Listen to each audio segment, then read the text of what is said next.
graduada na área de saúde pela Universidade Federal do Rio de Janeiro, UFRJ, e militar há 17 anos. Fiz uma extensão em astrofísica pela Universidade Federal de Santa Catarina, UFSC, e também gosto de astronomia. E a parte de astronomia que eu mais gosto hoje é a cosmologia da Terra plana.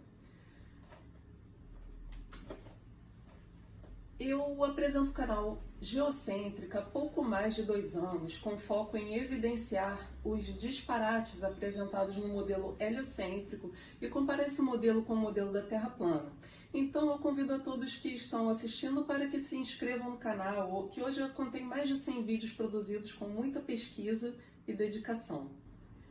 No meu canal, as poucas vezes que eu abordei o assunto inversão magnética, foi de forma tão artificial que às vezes eu nem citava o termo em questão.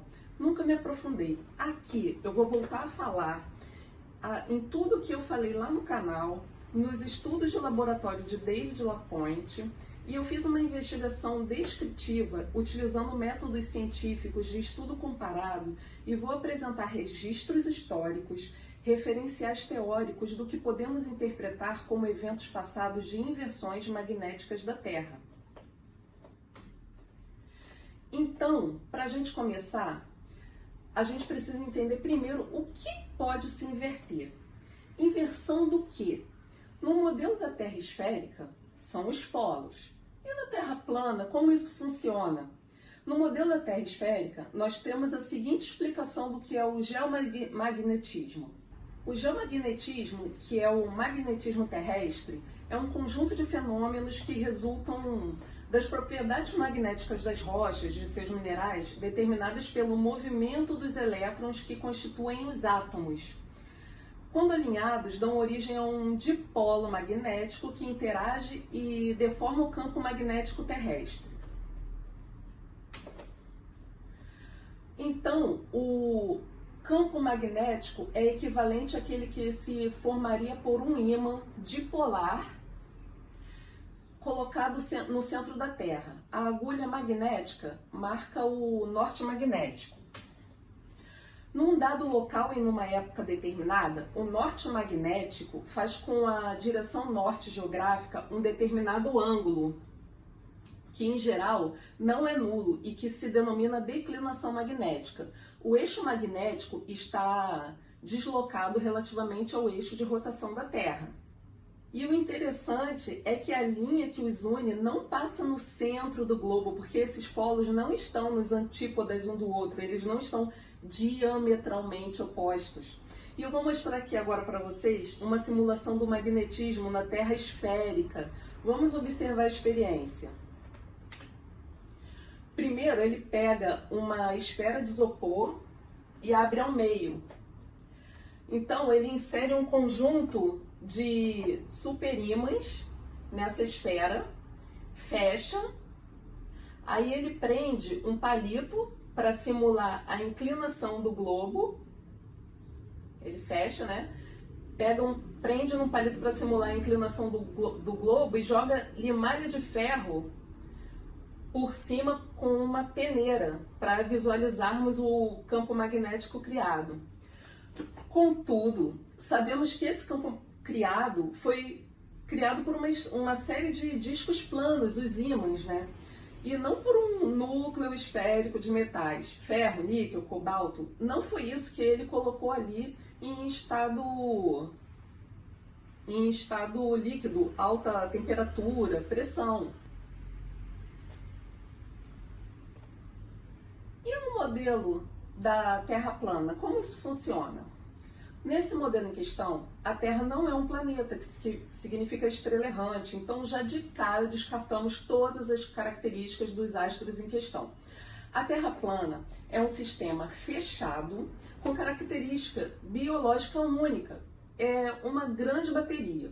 Tudo que o homem cria, toda tecnologia é copiada da natureza, inclusive as baterias eletrônicas. Por exemplo, pesquisadores estudam a asa de certo tipo de borboleta para tentar eliminar o reflexo da tela de celulares, TV, etc.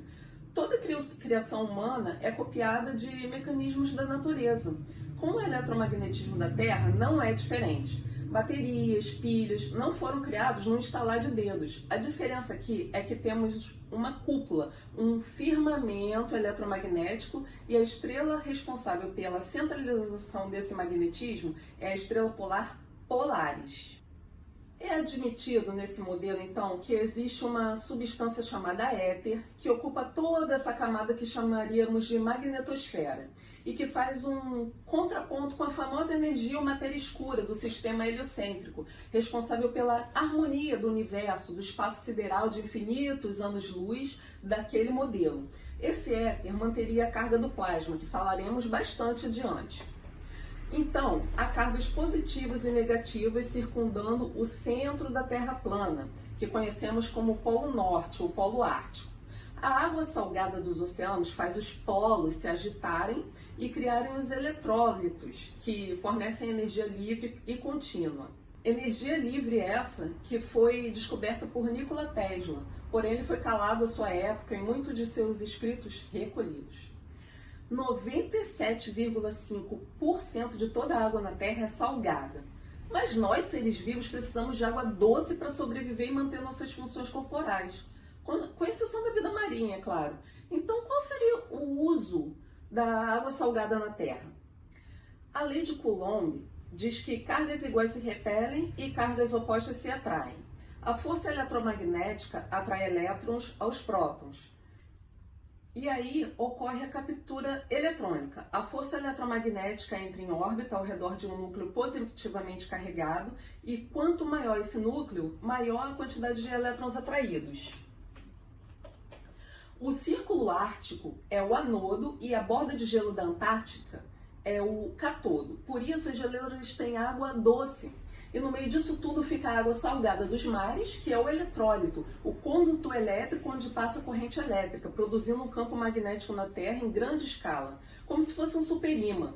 Para isso são necessários metais eletrolíticos e uma fonte de energia externa.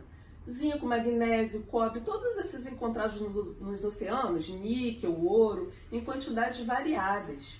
Nessa configuração estão inseridos os movimentos de Sol, Lua e demais astros no céu. Lembrando que a estrela Polaris está fixa no centro disso tudo, com as demais estrelas girando no seu entorno.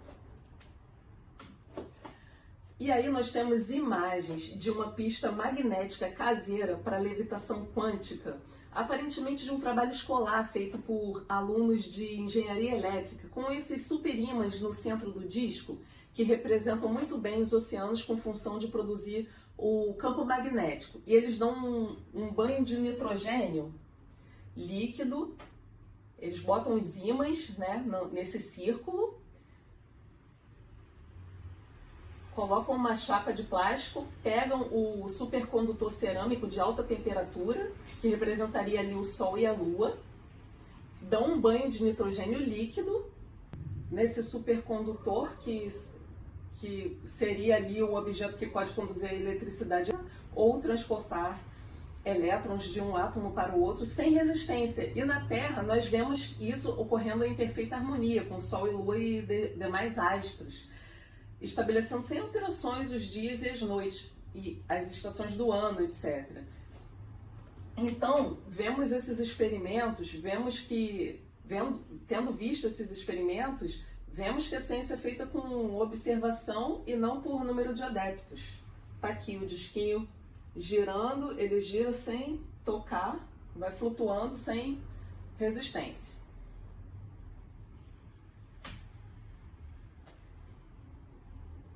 O que é inversão, então? Resumidamente, é uma espécie de reset mundial, onde aparentemente há o colapso total ou parcial do domo, da cúpula eletromagnética, que antecipadamente apresenta anomalias no céu, tais como auroras fora dos locais que normalmente são observadas, Ártico e Antártida, descargas de plasma em grandes cidades sem explicação, pois são locais onde obviamente há quantidade de metais, diversos sinais no céu e na natureza, alteração nos comportamentos dos animais, principalmente os que dependem do campo magnético da Terra para fazerem suas migrações, etc. E aí, se nós observarmos os estudos de David Lapointe, estudos patenteados, um pesquisador de plasma. Segundo ele, o universo é elétrico, o Sol é elétrico.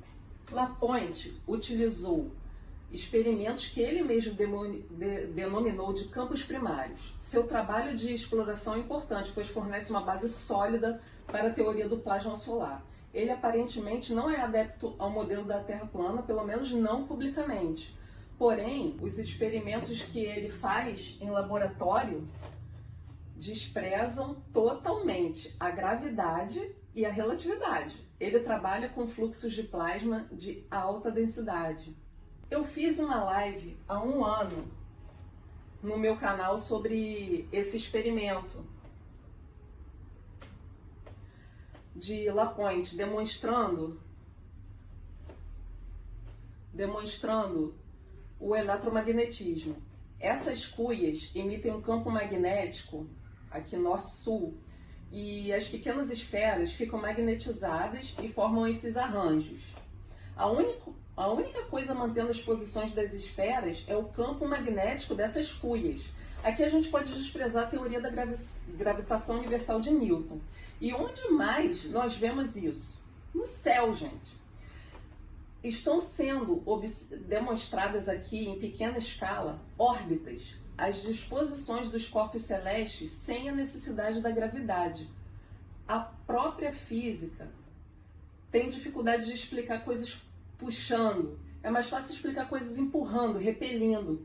E é exatamente o que acontece aqui. A física quântica sendo trazida para o macro, repele as partículas ao mesmo tempo que as mantém organizadas. O mesmo acontece com átomos e moléculas.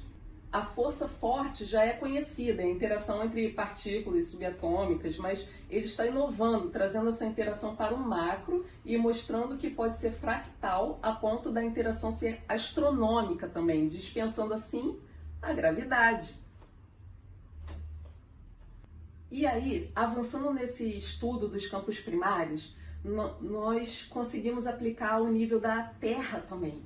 Essa é a interpretação feita pelo PhD em Geofísica, Afonso de Vasconcelos. E a gente consegue visualizar o seguinte: se esses campos eletromagnéticos se comportam dessa forma também na Terra, como podemos visualizar na imagem do estudo desse pesquisador, Lapointe, vejam bem, ele utiliza esse modelo para o micro e para o macro. Com esse experimento, ele consegue reproduzir galáxias e demais astros. O campo eletromagnético que sustenta o domo, segundo o Dr. Afonso, são essas setas para cima. Aqui é aquela cuia, né? Partida aqui ao meio, transversalmente. E essas setas aqui para cima, essas pequenas setas aqui para cima, é o campo magnético que sustenta o domo. As setas que nos atraem para baixo são essas setas aqui, essas pequenas setas que seriam a gravidade.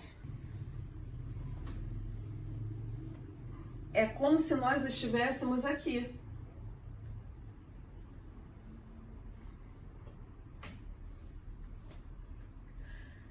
Se essa força reduzir a ponto de não conseguir sustentar esse domo, as consequências provavelmente serão catastróficas, como um possível colapso e queda, antecedido por visualizações de plasma no céu, que reconhecemos por auroras boreais ou austrais, só que nesse caso apareceriam para nós totalmente fora dos polos, em locais de baixa latitude, digamos assim.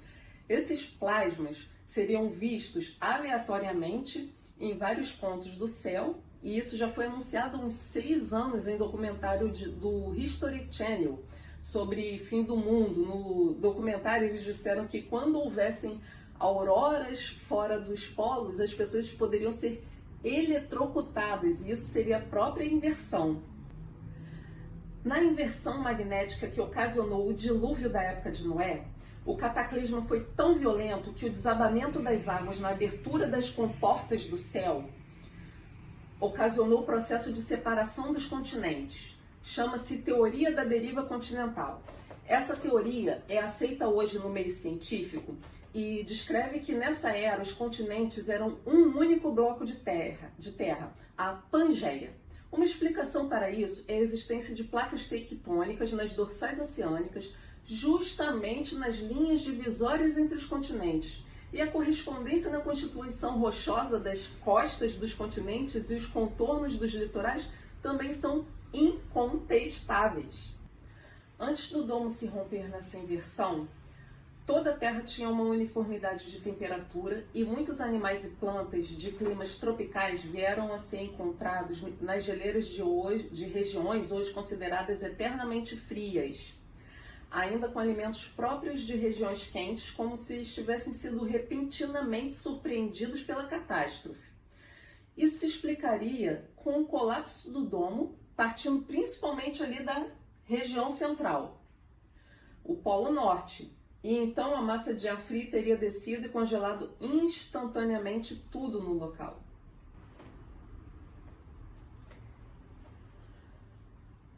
O mamute dessa foto foi encontrado em um estado de preservação tão bom que, segundo a reportagem, só um congelamento instantâneo e violento a menos 100 graus Celsius teria sido capaz de realizá-lo, como se houvesse sido mergulhado em nitrogênio líquido.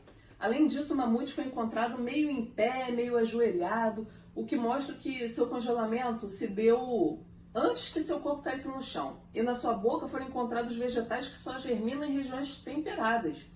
E ainda, segundo a reportagem, o caso desse mamute desafia a ciência. Outras espécies de animais também foram sendo encontradas com sinais de morte instantânea por congelamento na Sibéria tempos depois, segundo eles. Na Sibéria, há mais evidências de mumificações que comprovam que houve uma era em que a Terra teve um clima temperado por toda a sua superfície. Inclusive, nessa era, chamada pré-diluviana, a fauna e a flora eram bem maiores do que hoje, e isso tem explicação científica. Aqui está uma fala do professor Walter Veit. Ele é doutor em zoologia e também criacionista. Eles são sempre enormes e se você olhar para os elefantes ou os gigantes, mastodontes, eles eram gigantes. Se olhar os tigres, eles eram gigantes. Os bisões eram gigantes.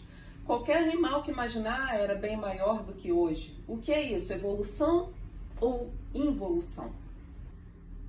Inclusive, eu gostaria de colocar um adendo aqui, que na atualidade existe um tipo de tratamento médico que trabalha com aumento de pressão atmosférica e oxigênio a 100%. No nosso ar, aproveitamos aproximadamente apenas 21%. Esse tratamento promete curar uma lista enorme de doenças. A descoberta não é nova e é baseada justamente no fato de que no passado a Terra tinha uma magnetosfera muito maior, com muito mais oxigênio, e a pressão atmosférica com isso era muito maior também. Então foi verificado que nesse período, tanto os animais como as plantas eram muito maiores e seu tempo de vida era muito mais longo, assim como os humanos também atingiam idades mais avançadas, mas isso os cientistas modernos não podem afirmar em seus estudos. O nome desse tratamento se chama oxigenoterapia hiperbárica. Civilizações de povos antigos, aborígenes, indígenas, textos apócrifos, escritos antigos têm registros de inversões magnéticas parciais e totais em eras anteriores, como o dilúvio, por exemplo. Se interpretarmos o evento passado do dilúvio universal como o colapso do domo e uma devastadora entrada de água, principalmente pela parte central, região do Ártico na Terra, nós temos o seguinte a apresentar.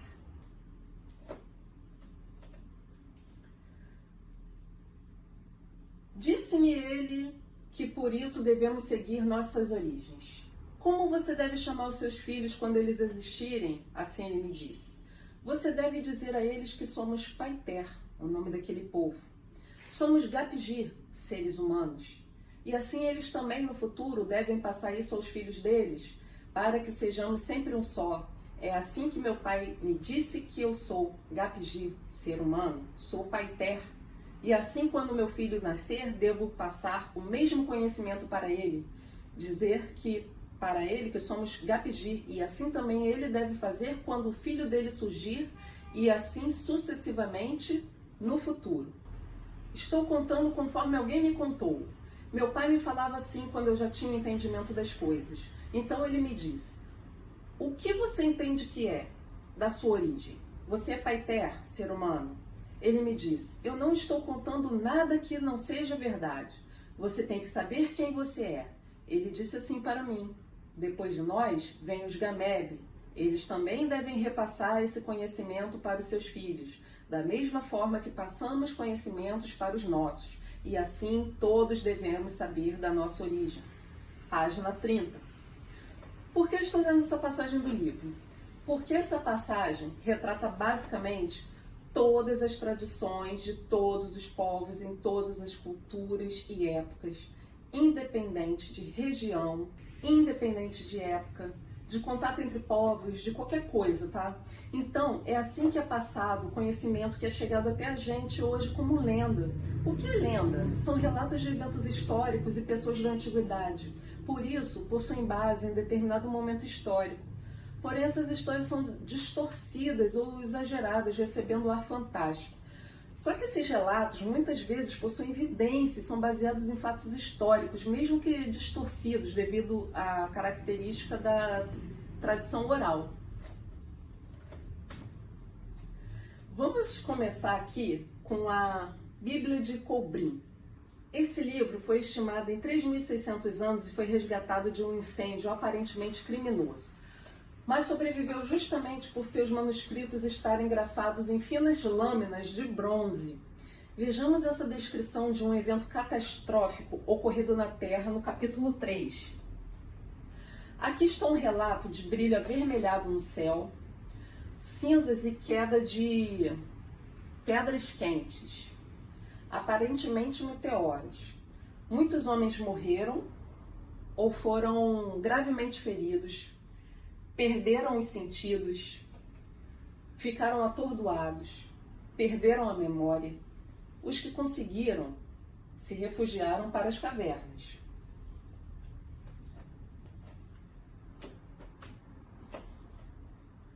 Mais uma vez aqui eles relatam que as abóbadas do céu, ou o domo, se abriu e caíram pedregulhos, mas que houve sobreviventes desse cataclisma.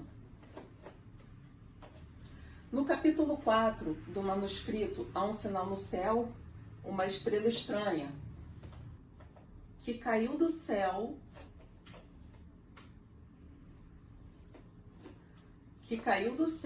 e houve escuridão total, incêndios, fumaça, os homens se sufocando e engasgando com essa fumaça, dilúvio.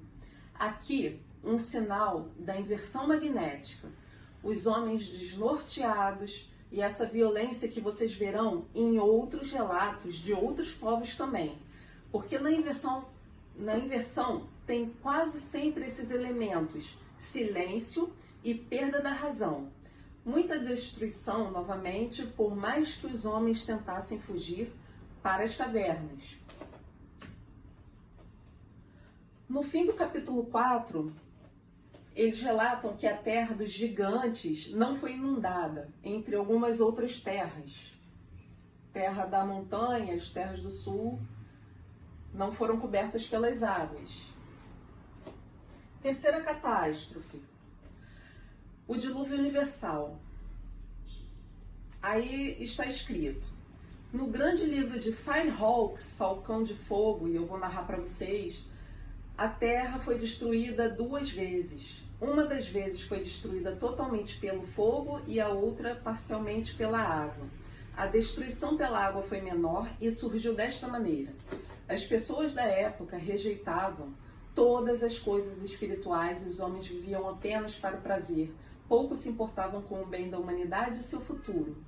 As vidas dos homens eram governadas por seus desejos e passavam seus dias em gula, bebedeiras, dançando e cantando com instrumentos de música. Vejam bem, pessoal, aqui tá bem resumido, tá? Mas a história é interessantíssima. Nisso, veio uma estranha luz e uma fumaça nebulosa que assaltava a garganta dos homens. Tudo ficou quieto e apreensivo, havia nuvens estranhas no céu e as noites estavam penduradas com opressão. Muitos dias se passaram antes que um vento do norte viesse e clareasse os céus, mas depois as mulheres concebiam demônios. Monstruosidades saíam de suas entranhas cujos rostos eram terríveis e cujos membros eram desproporcionais. Naqueles dias, os homens conheciam a arte de trabalhar argila, fazer roupas em cores brilhantes e também a prática de pintar óleos. Eles tinham conhecimento de ervas e magia, de encantamento e a sabedoria do livro do céu, o conhecimento dos sinais e presságios, os segredos das estações, da lua e da vinda das águas. Então os sábios homens foram para Xarepique, agora chamado Sarapesh, e disseram a Sisuda, o rei: eis que os anos estão encurtados e a hora do julgamento se aproxima. A sombra da desgraça se aproxima desta terra por causa das suas maldades. No entanto, por você não se misturar com os ímpios, você será separado e não perecerá, e suas sementes poderão ser preservadas. Então o rei mandou para Hanoque, o filho de Rogaretu, e ele saiu de Ardis, pois tinha ouvido uma voz de dentre os juncos, dizendo: abandone sua residência e suas posses, pois a hora do juízo final está próxima. Nem ouro nem tesouro poderão comprar uma prorrogação. Então Hanoque foi para as cidades e disse aos governadores: eis que eu poderia descer até o mar e ali construir uma grande embarcação para que eu possa tomar meu povo sobre ela. Comigo irão aqueles que vos perturbam e eles irão levar as coisas que lhes causam preocupações. Portanto, vocês serão deixados em paz para as suas próprias satisfações. Os governadores disseram: vá para o mar e construa sua embarcação, e lá ela será boa, pois você irá com a nossa bênção. Mas Hanoque respondeu: foi-me dito em um sonho que a embarcação deve ser construída de encontro às montanhas e o mar subirá até mim. Quando ele tinha ido embora, declararam-no louco. As pessoas zombaram dele, chamando-o de comandante do mar, mas não o impediram, pois viam ganho em seu empreendimento. Então uma grande embarcação foi construída sob a liderança de Hanoque, filho de Rogaretu, por Sisuda, rei de Sarapeste, cujo tesouro veio como pagamento para a construção da embarcação. Foi construída sobre o lago de Namos, perto do rio de Ouro, onde ele se divide. Todas as famílias de Hanoque estavam lá e a família de seu irmão, que dirigia os homens para a tarefa. No dia marcado, aqueles que tinham que ir com a grande embarcação partiram de suas casas e dos acampamentos. Eles beijaram as pedras e abraçaram as árvores, eles recolhiam punhados de terra, pois tudo isso eles poderiam nunca mais ver novamente. Eles carregaram a grande embarcação com seus pertences e todos os seus mantimentos iam com eles. Batendo em seus peitos, chorando e lamentando, o povo entrou na grande embarcação e fechou a escotilha, ficando seguro lá dentro. Então, com o amanhecer, os homens viram uma cena impressionante. Andando sobre uma grande e negra nuvem ondulada, veio o destruidor, novamente lançado dos confins das abóbadas do céu, e enfurecia-se sobre os céus, pois este era seu dia de julgamento. A besta com ele abriu a boca e cuspiu fogo de adiante e pedras quentes e uma fumaça vil.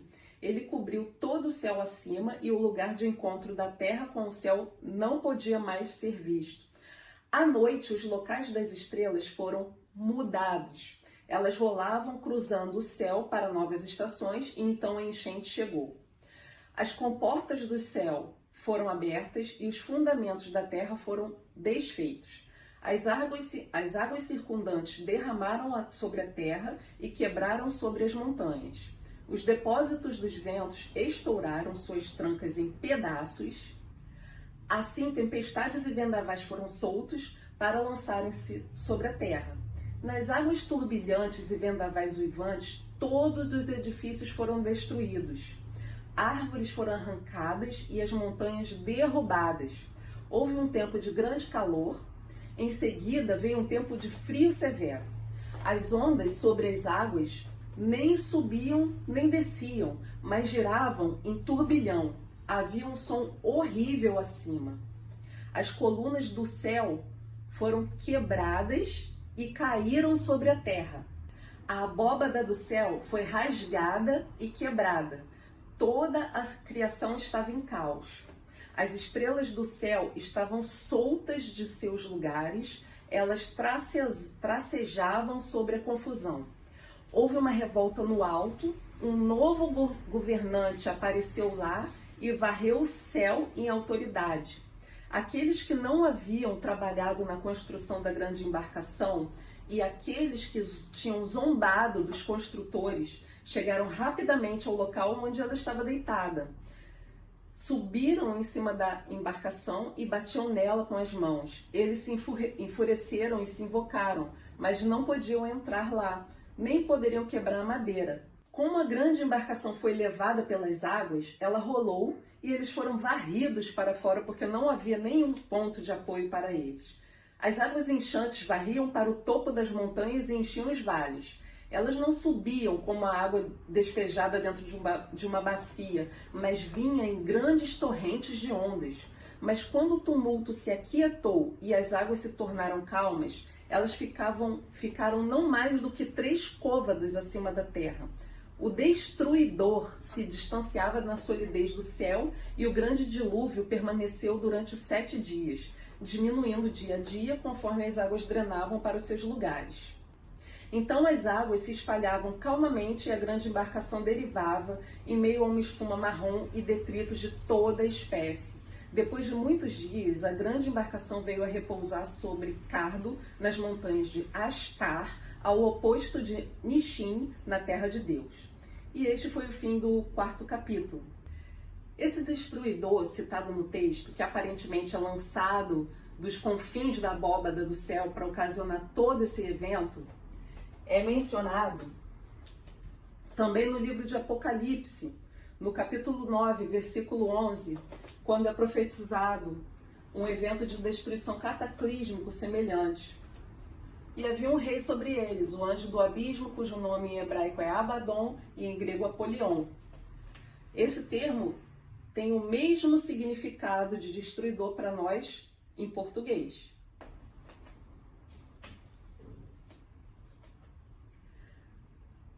Eu achei interessante citar os Surara, porque eles são Yanomami. Eles acreditavam que a Terra tinha a forma de um prato, com o Sol girando no firmamento, e apesar disso, eles não adoravam o Sol. Os Yanomami, em geral, acreditam na Terra plana. No livro A Queda do Céu, Palavras de um Xamã Yanomami, o ser supremo deles chama-se Omama, que criou a Terra, e eles contam a história de como um dia no passado o céu desabou, matando todo o seu povo. E na reconstrução, quando dizem que o Criador esticou a terra aos poucos, do mesmo modo que eles fazem as placas de cerâmica,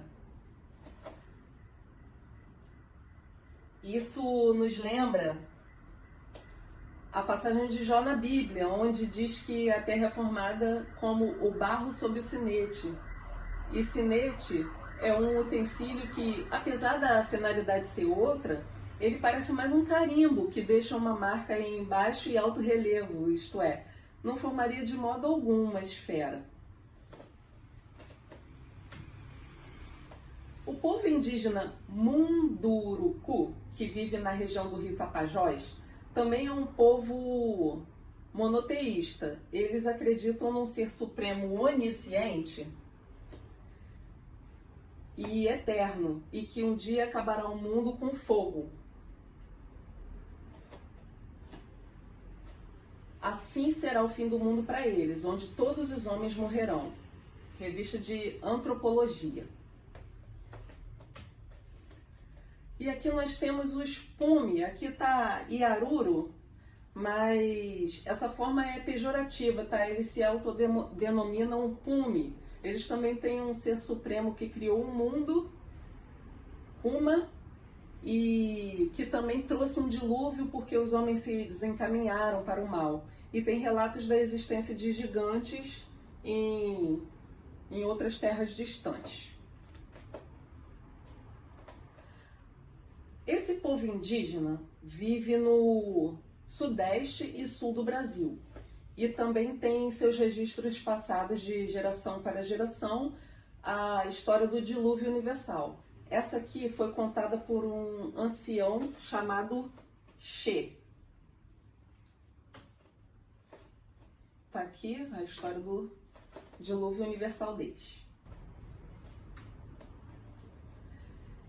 Esse livro é um apócrifo da Bíblia, porém é mencionado nela mais de uma vez. Ele também tem relato de um dilúvio, que aparentemente reinterpreta aquilo que se encontra em Gênesis. Eu não quero aqui ser repetitiva, mas eu quero que vocês se atenham aos elementos participantes dos eventos e como eles se comportam nessas catástrofes, que nós estamos aprendendo a reconhecer aqui como inversão magnética. Grandes terremotos, dias de escuridão total, descargas de plasma. Nesse livro, o autor relata o registro dos Tupinambás de um cataclismo anterior ao dilúvio universal, que, se formos fazer um estudo comparado dos eventos, é um relato similar ao que é sugerido como a primeira destruição do mundo no manuscrito de Qumran, que eu li para vocês lá no início. A Terra sendo totalmente consumida pelo fogo, tendo sua própria geomorfologia modificada em grande escala. Uma passagem interessante desse livro é que mostra que eles também têm registro, não só oral, mas também arqueológico, da visita de Tomé, um apóstolo de Jesus. E os relatos bíblicos mostram que ele ensinou a palavra de Deus em diversas partes do mundo. Síria, Índia, China. E mais uma vez, aqui vemos registro de dilúvio.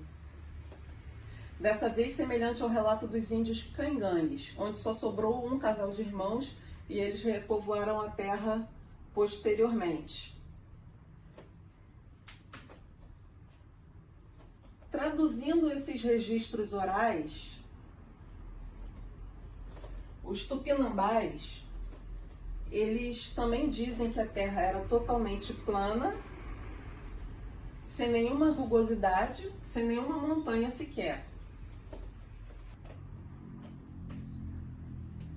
E descia o fogo do céu que consumiu toda a terra.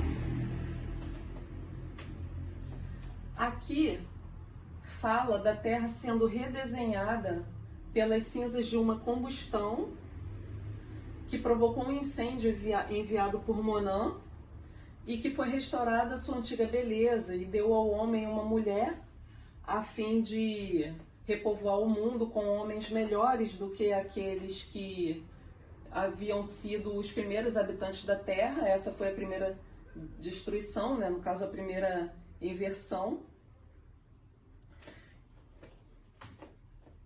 Aqui, eles relatam o dilúvio universal, onde eles dizem que todos os homens e animais se afogaram.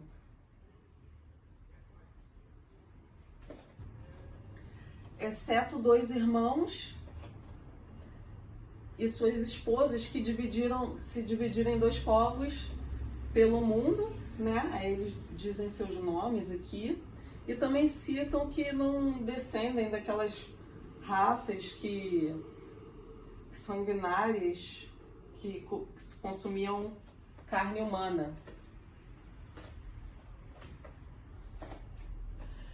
Esse povo, os índios Dezana, são índios amazonenses e colombianos. Eles têm registros de 3 cataclismos, 2 destruições no mundo por fogo e o terceiro foi o dilúvio. Então vejamos, aqui eles relatam primeiro o cataclismo de fogo. E o segundo cataclismo de fogo que exterminou a humanidade, com os detalhes característicos característicos da própria cultura deles. Aqui eles relatam o dilúvio, mostram o motivo, né? A humanidade estava sendo devorada por esses seres e esse foi o cataclismo que acabou com o mundo, o dilúvio universal. Aqui, eu não sei se vocês conseguem enxergar a porta das águas, talvez eles estejam se referindo às comportas do céu, no caso da configuração do domo, não posso precisar. E rio de leite, talvez a Via Láctea, o caminho do leite, eu também não posso afirmar, porque o autor não dá nenhuma pista acerca disso, mas continuando. Eles falam desse travessão e, aparentemente, na versão deles, a humanidade também não foi exterminada completamente. Está aqui o relato. Eles citam o aparecimento sobrenatural da embarcação dada pelo ser supremo deles, que foi o que os salvou do dilúvio, mas que matou o restante da humanidade e da vida na Terra, inclusive as árvores. Este faz parte de um acervo da FUNAI, do Museu do Índio. Infelizmente, esse material não está disponível na sua íntegra. Pelo menos todos que eu encontrei, somente foi disponibilizada essa página. Mas a gente pode ter uma ideia da concepção de uma passagem de dilúvio numa era remota, que foi o seguinte. Nanderuvuzu, acho que está pequeno para vocês, não sei se vocês vão conseguir enxergar. Nanderuvuzu, o deus deles, disse que a terra iria desabar. Ordenou que o homem fizesse uma casa de tábuas que resistiria ao dilúvio. E os que se negaram a ajudar foram engolidos pelas águas. E aí é cortado aqui, não tem o relato completo. A lenda do povo Icolém-Gavião, de que um dia o céu ameaçou a terra, não é a única. Ela é bem parecida com a dos índios Apache, a lenda do Grande Céu e a lenda dos Tuparis. Diz a lenda deles que no começo dos tempos eles ouviram um estrondo ensurdecedor vindo do céu. Ele começou a tremer e a cair devagarzinho. E segundo eles, os adultos mal conseguiam ficar de pé, só os coqueiros e os mamoeiros seguravam o céu e servindo de suporte. E as crianças começaram a pegar penas de nambu, que eles chamavam de nauir, na língua tupimondé, que é a língua dos Icolém, e fizeram flechas. Esses nambus, segundo eles, eram redondinhos como a abóbada celeste. E segundo a lenda, o céu era duríssimo e conforme eles jogavam as flechas, o céu ia subindo de volta para o seu lugar. Outros povos de outros países têm lendas semelhantes. Vejamos a dos Apache numa animação de uma forma extremamente alegórica, mas interessante. Vocês não sabem que houve um tempo em que a vida era sombria para a humanidade. Um tempo em que olhar para cima era impossível. O mundo não era como hoje. Muitos invernos atrás, os homens e todos os seres vivos eram muito tristes e sofriam de terríveis dores de cabeça. Por quê? O céu era baixo demais.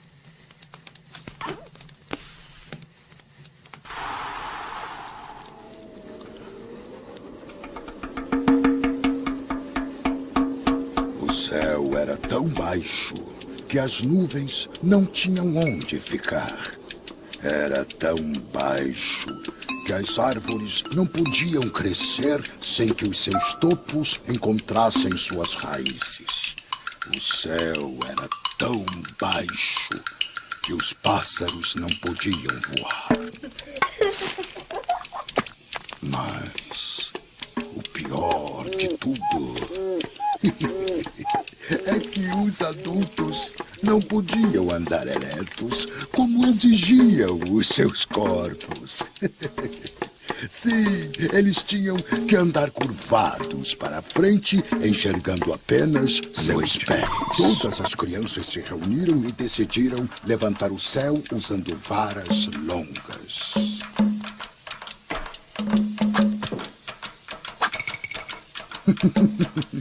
No dia seguinte, as crianças foram procurar varas mais longas, muito mais longas, e retomaram o trabalho. Apesar de seus corajosos esforços, o céu não se moveu. O céu não se moveu? No dia seguinte, as crianças, ainda mais motivadas, trouxeram uma vara tão grande que não se enxergava a sua ponta. As crianças começaram a empurrar, empurrar, empurrar. Com um grande estrondo, o céu se ergueu. O céu subiu!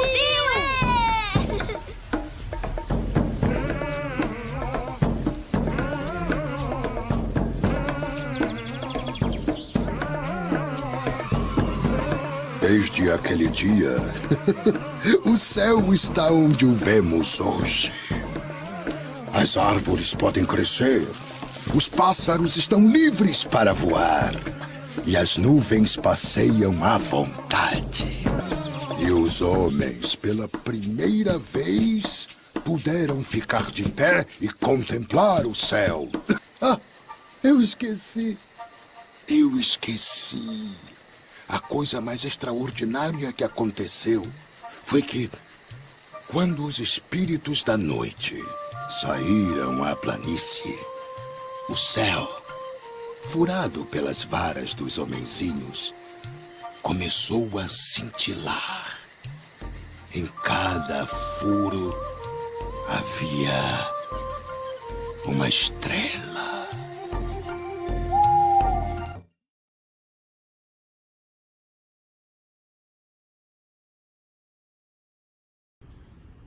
O livro A Profecia de Órion, de Patrick Geril, cita um estudo de Edifur Raymond chamado Origem Mítica do Templo Egípcio, onde ele confirma que a cultura egípcia acredita que o mundo foi destruído numa era passada e houve um período de recriação do que uma vez existiu no passado. E cito também com riqueza de detalhes como ocorreu o dilúvio no Egito.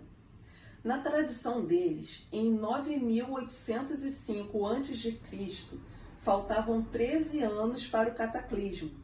Osíris, que para eles é Órion, tratou de reunir exércitos para produzir botes e mandigites, que eram navios que não afundavam, para que a população pudesse fazer uma evacuação em massa para outro local quando ocorresse o dilúvio. Tudo isso num clima tenso de guerras com Sete, que causava caos e terror na capital. Na época, nasceu Horus, da união de Osíris com Ísis. Logo após isso, Sete assassinou seu próprio irmão Osíris, que era Órion, né? Então, foi travada uma batalha de vingança, corpos para todos os lados. E na hora do sol nascer, não aconteceu nada. Apenas um nevoeiro avermelhado e sufocante. O silêncio foi total e as pessoas tinham dificuldade de respirar. Eles também sentiram um cheiro desagradável, insuportável. Começaram os terremotos e eles nem mesmo conseguiram continuar lutando, porque começaram a perecer. Inicialmente, começaram a evacuação nos mandigites, que eram os navios que foram construídos para não afundar. E aparentemente, estava dando tudo certo. Até que alguns vulcões, que estavam inativos há mais de 1000 anos, começaram a entrar em erupção, lançando pedregulhos para o alto e já começando a matar pessoas na capital. As pessoas, no desespero, perderam a noção de organização para tentar sobreviver e isso já fez os navios começarem a afundar antes de zarpar. Mais mortes. Enquanto isso, a lava dos vulcões vinha se aproximando da cidade. Pessoas, animais e até mesmo aves já estavam morrendo. Aqui também cita que houve incrédulos, uma desobediência ao Deus deles e uma rebelião contra as leis celestiais que teria acelerado o processo do cataclismo, como houve em outros relatos de outras culturas também, outros povos, uma similaridade nesses relatos. Também fala da facilidade com que os troncos das árvores se quebravam, mais uma vez do aroma desagradável, fala da luta entre 7 Horus, momento em que o Horus perde o seu olho direito. Então, ocorreram todas essas alterações no céu, na cor que ficou púrpura.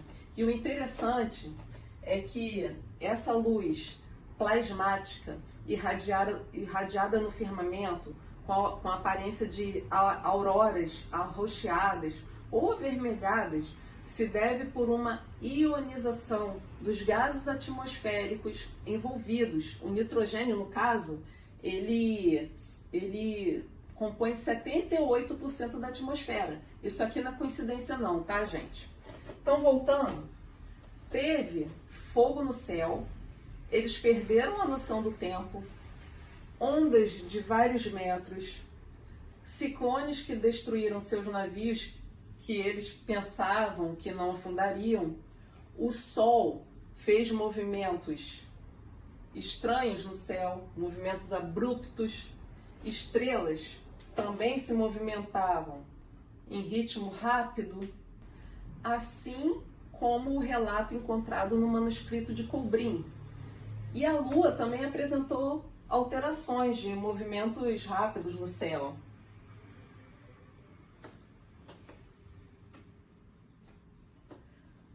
Na tradição suméria, o homem foi dizimado por incomodar os deuses.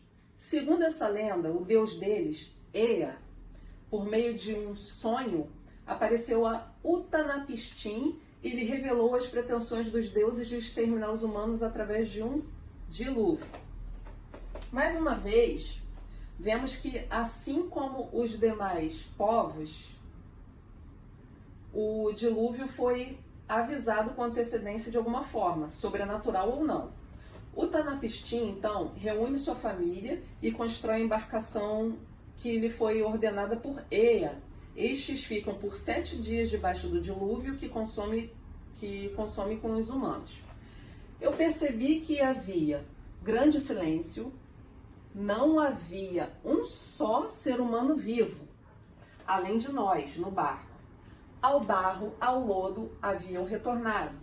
A água se estendia plana como um telhado, então eu da janela chorei, pois as águas haviam encoberto o mundo todo. Em vão procurei por terra, somente consegui descobrir uma montanha, o Monte Nizir, onde encalhamos e ali ficamos por 7 dias retidos. Resolvi soltar uma pomba, que voou para longe, não encontrando local para pouso, retornou. Então soltei um corvo, este voou para longe, encontrou alimento e não retornou.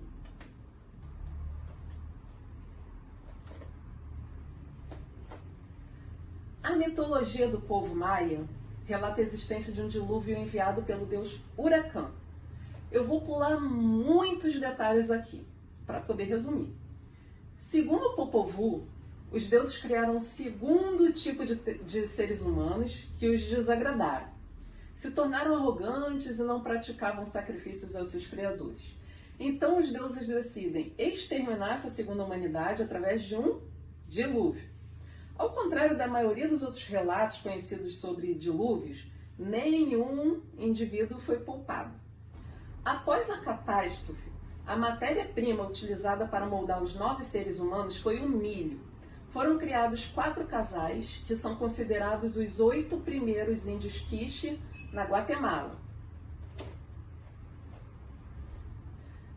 Na mitologia dos Incas, Viracocha, o deus deles, destruiu os gigantes com uma grande inundação e 2 pessoas repovoaram a terra, Manco Capac e Mama Oclo, mais 2 irmãos que sobreviveram. As lendas desse povo também eram passadas através da oralidade de geração em geração. Então eles contam que Viracocha acaba punindo-os com um grande dilúvio pela não obediência. Como entre eles nasceram vícios de orgulho e ganância, eles quebraram as regras do Viracocha, que em sua indignação os confundiu e amaldiçoou. E então alguns se converteram em pedras, outros em formas, outros engoliram a terra e outros o mar. E acima de tudo enviou um dilúvio geral, que eles chamam de Unyu Pachacuti, que significa água que revolve a terra. E dizem que choveu 60 dias e 60 noites, e que tudo o que se criou foi inundado, e que ficaram apenas alguns vestígios que se transformaram em pedra, em memória do acontecimento e como exemplo para os que virão nos edifícios de Pucará, próximo a Cusco. Vimos que a inversão pode ser parcial ou completa. Nos casos em que foram parciais, houve sobreviventes e a humanidade teve a chance de se reiniciar. Foi uma espécie de reset mundial. Mas e agora? O que os povos e culturas esperam? O que as profecias bíblicas revelam? Há mais de 270 narrativas do dilúvio em povos e culturas diferentes no mundo. Mas aparentemente, profecias de povos e culturas, inclusive no livro de Apocalipse, que significa o livro da revelação, mais um evento cataclísmico se aproxima, mais uma inversão magnética. A inversão da nossa geração, talvez, ninguém pode afirmar. Apenas podemos reconhecer os sinais. Então, vejamos os sinais relatados no livro de Apocalipse. Nós vemos que o livro nos dá uma demonstração do que há de vir. Terremoto, dia virando noite, lua vermelha, queda de estrelas. Essa parte aqui, ó, eu entendo como a elite mundial fugindo para seus bunkers, seus refúgios subterrâneos, ultra seguros, que já estão construídos há muito tempo para este dia, pois eles sabem muito bem o que vai acontecer. Aqui nós vemos queda de plasma, que ocasionará isso tudo. Não são tempestades elétricas comuns. E terremotos, os granizos, serão os grandes pedaços do domo que despencarão junto com esse plasma que vai cair, matando gente, animal, vegetação, destruindo tudo.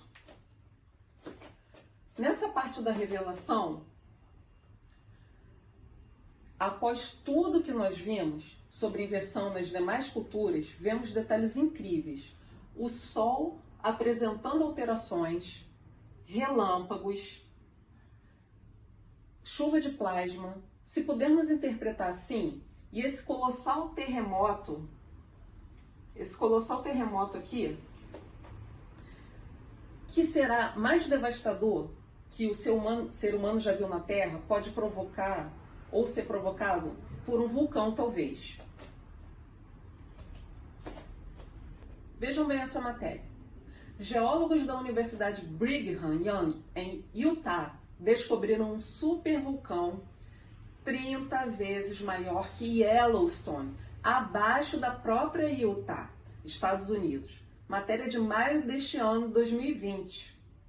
Alguém ouviu falar sobre isso?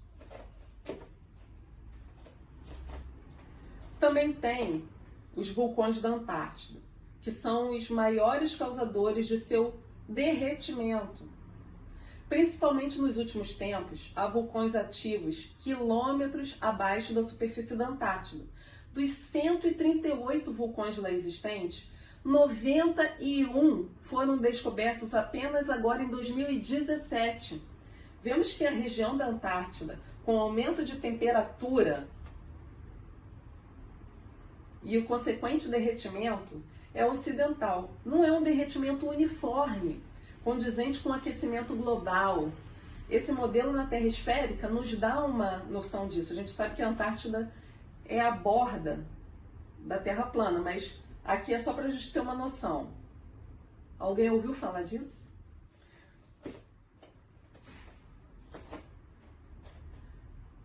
Para concluir, vou colocar o meu ponto de vista aqui. Quando tentamos dissociar ciência e espiritualidade, nós fracassamos ao olhar a história do mundo e da humanidade. Fracassamos. Os eventos que relatei aqui, sejam eles advindos da ciência que provém do cérebro racional, ou de profecias e visões espirituais provenientes de mentes ou subconscientes, todos eles convergem desde os primórdios às mesmas características cataclísmicas, ora mundiais, ora locais, observadas por diversas culturas e povos sem contato geográfico entre si. Isso basta para comprovar que não se trata de relatos fantasiosos, uma vez que lendas nada mais são do que uma narrativa de caráter maravilhoso em que um fato histórico se amplifica e transforma sob o efeito da evocação poética ou da imaginação popular. Por isso esses fatos históricos de caráter maravilhoso, quando contados hoje, são tão inacreditáveis. Posto tudo isso, o que as pessoas devem fazer? Correr de um lado para o outro, com as mãos na cabeça, gritando que o mundo vai acabar? Não! Nós sabemos que a elite já construiu bunkers em diversos pontos estratégicos pelo mundo para quando chegar esse momento. Bunkers são abrigos subterrâneos com estoques de alimentos, armas, água potável, oxigênio, resistentes a catástrofes naturais ou de guerra. E esses abrigos, que obviamente não têm os seus locais divulgados, são amplos e confortáveis. Ao mesmo tempo, sabemos que uma pequena parte da população que aprende um pouco sobre sobrevivencialismo consegue construir seus próprios bunkers. Só que nem todo mundo tem oportunidade e condições de construir um bunker ou fugir das grandes cidades, correto? Quem não tiver seu meio de sobrevivencialismo, condição financeira para fugir e morar entre as montanhas, onde aparentemente vai ser o local geograficamente menos afetado pelas descargas plasmáticas e queda de grandes pedaços do domo, tem outra opção? Tem, claro que tem. Embora na minha concepção eu entenda que até mesmo quem fisicamente encontra um refúgio necessite desse tipo de que eu vou explicar agora. Essas pessoas, que sabemos que é a maioria da população mundial, nós vemos o seguinte: tem dois grupos. O grupo de pessoas que não creem na volta de Jesus e, do outro lado, as pessoas que acreditam. Porém, como vimos, o livro de Apocalipse, também conhecido como Livro da Revelação, descreve um evento cataclísmico que, com o conhecimento que temos hoje, podemos interpretar como mais uma inversão do campo magnético. E é justamente no evento da volta do Filho do Criador do mundo, Yahushua HaMashiach, ou Yahushua HaMashiach, que conhecemos como Jesus. Em Marcos 13, vemos elementos da inversão. O sol se escurecerá, a lua não dará sua luz e as estrelas cairão do céu. As forças que estão nos céus serão abaladas, totalmente atrelados a quê? A vinda de Jesus. Então, temos duas hipóteses. A primeira é a de que o grupo que crê que Jesus não vai voltar está certo. E aí, talvez as escrituras também estejam erradas, juntamente com todos os relatos dos povos antigos das inversões magnéticas anteriores, o dilúvio mundial e tudo que a arqueologia tem catalogado. E aí não precisamos fazer nada. A tal inversão pode ser mentira ou verdade. Talvez nunca saberemos. Agora, se o segundo grupo for o que tiver certo, o que crê que Yahushua HaMashiach vai voltar segundo as Sagradas Escrituras que prevêem o evento cataclísmico, as pessoas precisam se posicionar, principalmente aquelas que não podem fugir para abrigos, mas não digo apenas elas. Ainda sob o meu ponto de vista, essas pessoas que creem que todos os relatos estão corretos, que os povos antigos passaram seus relatos corretamente, as lendas têm sua base real, as catástrofes naturais catalogadas são verdadeiras, povos de diferentes línguas sem ligação geográfica com histórias semelhantes, o dilúvio foi resultado de um evento de inversão. Essas pessoas estão se posicionando e aceitando Jesus como seu verdadeiro e único Salvador. Para quando esse dia chegar, ela possa estar na cidade grande, ou no campo, ou entre as montanhas. Mas, se ela vier a perder sua vida, ela tem a vida eterna e não a morte eterna.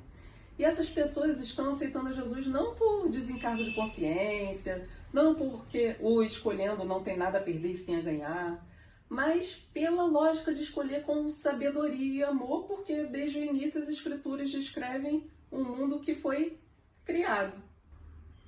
E descreve as criaturas e como nós fomos criados. Não tem Big Bang, nem Sol no centro de nada. Pelo contrário, ele foi criado no quarto dia.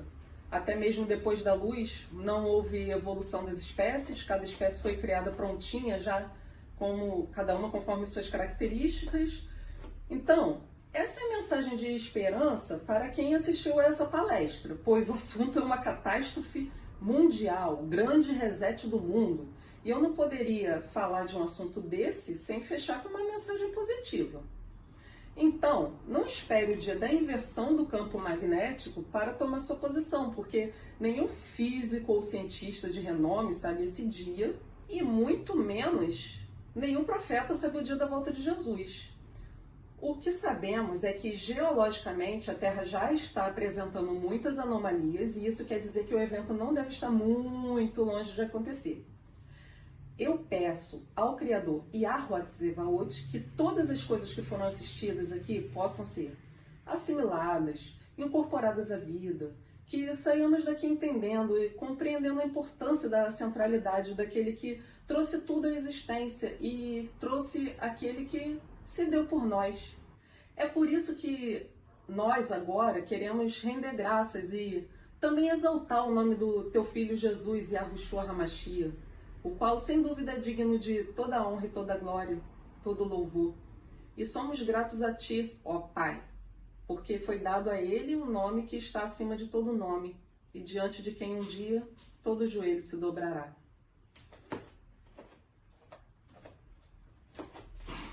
Peço a todos que se inscrevam no meu canal, Geocêntrica no YouTube. Lá vocês encontrarão mais de 100 vídeos abordando assuntos sobre a Terra plana, escrituras, alguma coisa sobre a nova ordem econômica e política mundial.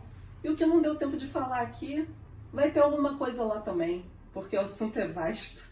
Muito grata então, abraço a todos, forte abraço.